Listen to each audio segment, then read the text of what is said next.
Bismillahirrahmanirrahim. Assalamualaikum warahmatullahi wabarakatuh. Sahabat yang beriman dimanapun berada, semoga kita selalu dalam lindungan Allah Subhanahu wa Ta'ala. Kembali lagi di channel Muhtar Aditya Pratama atau MEP Official Channel, dimana pada kesempatan yang mulia ini saya akan menceritakan tentang sosok yang terakhir akan membebaskan Palestina dari kaum Yahudi. Bismillahirrahmanirrahim. Allahumma salli ala Sayyidina Muhammad wa ala ali Sayyidina Muhammad. Harapan dan doa saya kepada semua saudara-saudariku dimanapun berada, semoga kita selalu dalam lindungan Allah Subhanahu wa Ta'ala, diberikan kemudahan dari segala urusan, dilancarkan rezekinya dan dipanjangkan umurnya. Baiklah sahabat-sahabatku semuanya, Baitul Maqdis atau Masjid Al-Aqsa terletak di kota Laman, Yerusalem, Palestina. Yerusalem sendiri adalah tempat yang disucikan oleh umat Islam, Yahudi, dan Kristen.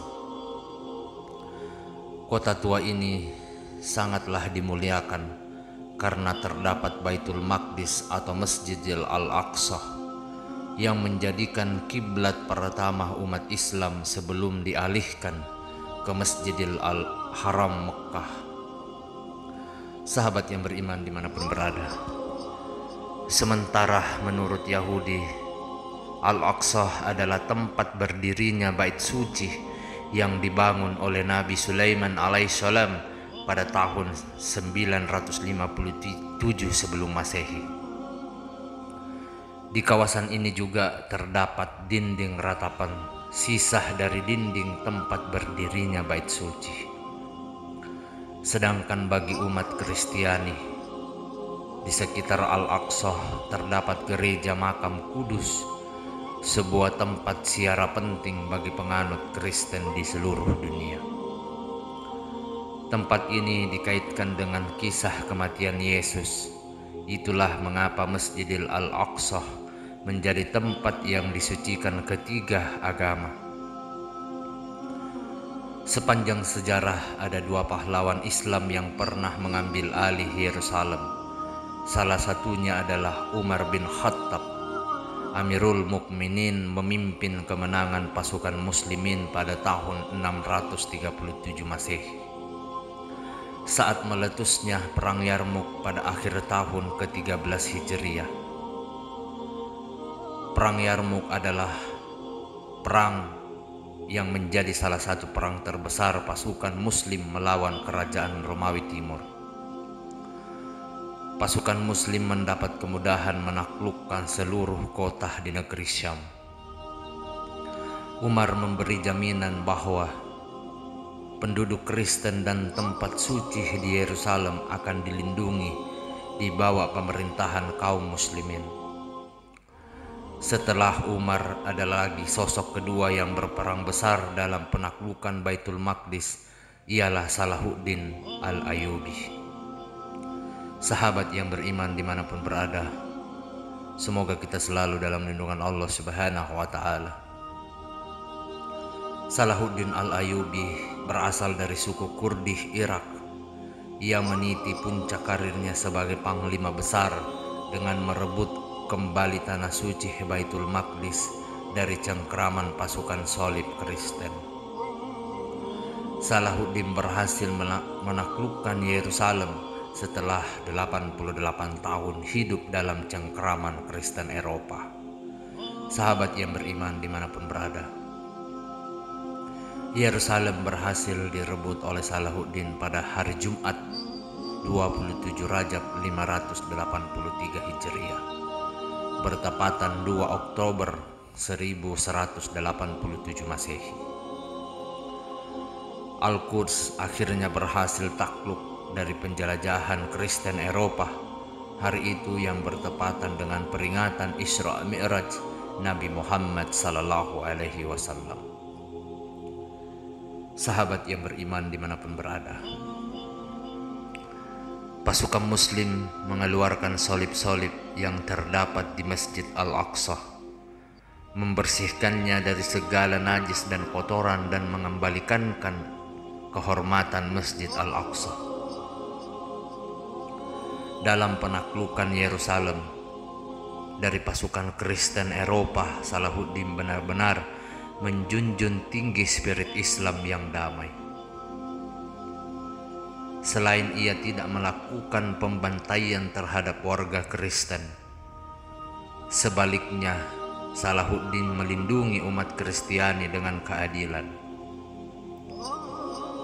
Selain dua sosok pahlawan yang pernah menaklukkan Yerusalem, ternyata Rasulullah Sallallahu Alaihi Wasallam mengisyaratkan pahlawan berikutnya yang akan menaklukkan Palestina. Sahabat yang beriman dimanapun berada, semoga kita selalu dalam lindungan Allah Subhanahu wa Ta'ala. Jika merujuk risalah nubuah pada 15 abad lalu, Rasulullah Sallallahu Alaihi Wasallam telah mengabarkan bahwa pada akhir zaman umat Muslim akan berperang melawan kaum Yahudi. Rasulullah Sallallahu Alaihi Wasallam juga pernah mengabarkan akan datangnya seorang pemimpin sesuai sabda beliau.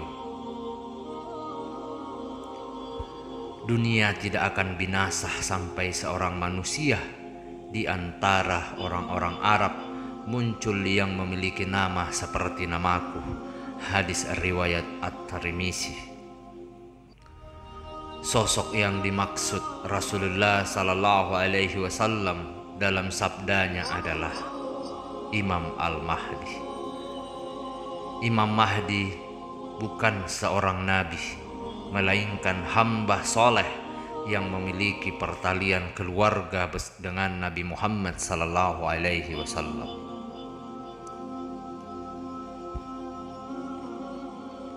Dalam sebuah hadis dijelaskan bahwa Al-Mahdi akan muncul di akhir zaman sebab bumi telah diliputi oleh tirani dan ketidakadilan. Sahabat yang beriman dimanapun berada, Al-Mahdi akan memimpin kaum muslimin pada peperangan paling besar dan kota Damsyik akan menjadi pusat komando beliau.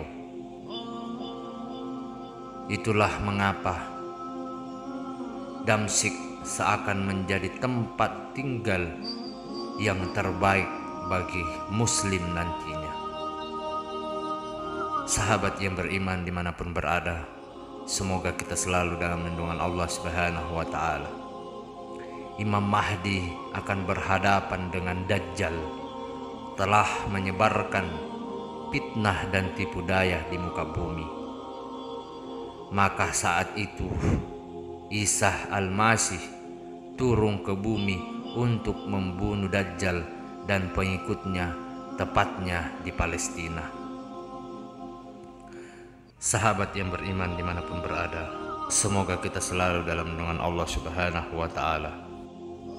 Imam Mahdi disebut juga sebagai sosok yang diutus oleh Allah Subhanahu wa Ta'ala di akhir zaman untuk membawa kemakmuran sekitarnya. Selain itu, disebutkan pula bahwa Imam Mahdi adalah sosok pemimpin yang adil dan akan memberantas kezaliman yang terjadi sebelumnya. Dari Sa'id Al-Khudri radhiyallahu anhu menyatakan bahwa Rasulullah sallallahu alaihi wasallam bersabda, Imam Mahdi akan keluar di akhir umatku.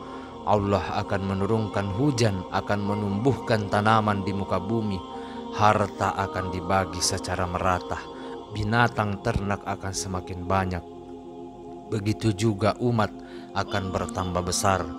Imam Mahdi hidup selama 7 atau 8 tahun. Hadis riwayat Al-Hakim. Sahabat yang beriman dimanapun berada, keterangan hadis pertama dari Abu Sa'id Al-Khudri radhiyallahu anhu menyebutkan bahwa keadaan umat akan makmur dan sejahtera di zaman Imam Mahdi. Disebutkan bahwa Imam Mahdi akan membagikan harta secara merata sehingga tidak ada penggolongan pembagiannya yang kurang, semua rata. Terkait hal tersebut, dalam hadis lain juga diriwayatkan bahwa Imam Mahdi bak penolong dari ketidakadilan pemimpin zalim sebelumnya. Ali radhiyallahu anhu berkata, Rasulullah sallallahu alaihi wasallam bersabda, jika tidak tersisa dari masa kecuali 1 hari, pastilah Allah kirim seorang ahli baitku. Ia akan memenuhinya dengan keadilan sebagaimana ia telah dipenuhi dengan kezaliman. Hadis riwayat Abu Daud. Sahabat yang beriman dimanapun berada, hadis-hadis di atas juga menjelaskan bahwa Imam Mahdi akan hidup selama 7-8 tahun lamanya. Meskipun sempat dikepung oleh pasukan Dajjal, disebutkan bahwa pasukan Imam Mahdi akhirnya akan berhasil mengalahkan Dajjal setelah mereka mendapat bantuan dari Nabi Isa alaihissalam untuk membunuhnya. Disebutkan bahwa Imam Mahdi saat itu memanjatkan doa yang kemudian dikabulkan oleh Allah Subhanahu wa taala. Nabi Isa alaihissalam diturunkan ke bumi untuk membantunya seperti yang diceritakan surat An-Nisa ayat 159 yang artinya, tidak ada seorang pun di antara ahli kitab yang tidak beriman kepadanya menjelang kematiannya, dan pada hari kiamat dia atau Isa akan menjadi saksi mereka. Sahabat yang beriman dimanapun berada, wallahu alam bisawab. Demikianlah tentang sosok yang akan membebaskan Palestina dari kaum Yahudi, atau sosok terakhir yang akan membebaskan Palestina dari kaum Yahudi. Semoga apa yang saya sampaikan pada kesempatan yang mulia ini bisa bermanfaat untuk kita semua.